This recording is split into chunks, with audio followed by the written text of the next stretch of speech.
to suit our own philosophical needs and form their own lodges outside of the stoneworking lodges.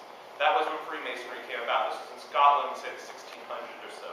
Again, in 1717, the first Grand Lodge formed. The Grand Lodge is a governing body of the Masons for a certain jurisdiction. It was the Grand Lodge of England, and it formed in London. We exist to this day, and we're still doing quite well. We have roughly 6 million members and are represented by almost every religion and in almost every country. Was that what you were? Only men? Yes, it is a fraternity, and as a fraternity is defined, it is a brotherhood. However, we don't consider ourselves any more gender inclusive than a sorority, maybe. Are there any other questions? What is your purpose?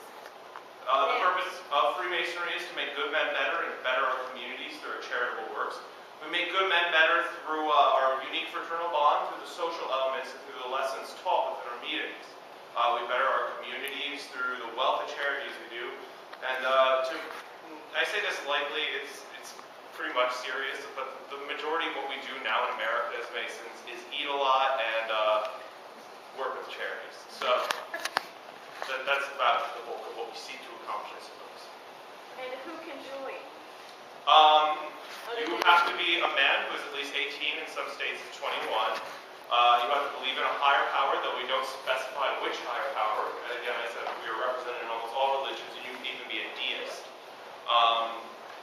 And in addition to that, you must be a man who is of good moral standing, which essentially means that you haven't been convicted of any felonies. So, if you pass all those, the lodge votes on you, and typically, unless somebody really has it out for you within that lodge, which is very rare, you're good to go. Okay? Are there? Yes? What is the Eastern Star? Eastern Star is the sister group to Freemasonry. It's a woman's group. And I know very little about them since I am not a member of Eastern Star. They do not meet here. Okay?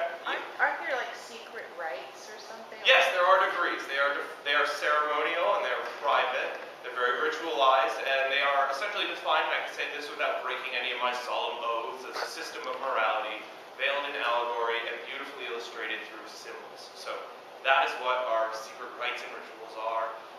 And though they are secret by a Mason standard, most of them are quite public, so you can probably find out about them. Okay? Yes?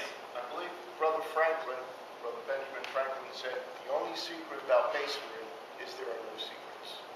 I mean, yeah, there are things that we have taken oaths to not discuss with people who are not Masons, but they're certainly not really secret. Just like any other fraternity. Yeah, I mean, it's fairly unique for fraternities to have secret handshakes, passwords, etc.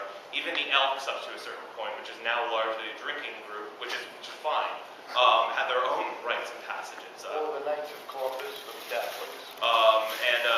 Yeah, Oddfellows too. But we're the largest, so of course we get the most attention. I'll take one more question, unless it's about the room. So. It's about the degrees. You explained that 32 degrees, you know.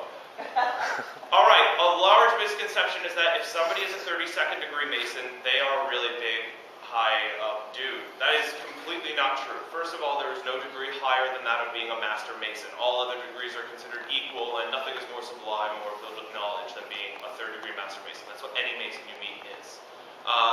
The 32nd degree Mason is a member of the Scottish Rite. The Scottish Rite is an appendant body of Freemasonry. There are a lot of these, and they fulfill different needs. The reason why it sounds really big is because there are 32 degrees within the Scottish Rite, but that doesn't mean he's necessarily gone through all of them, especially not here in the United States.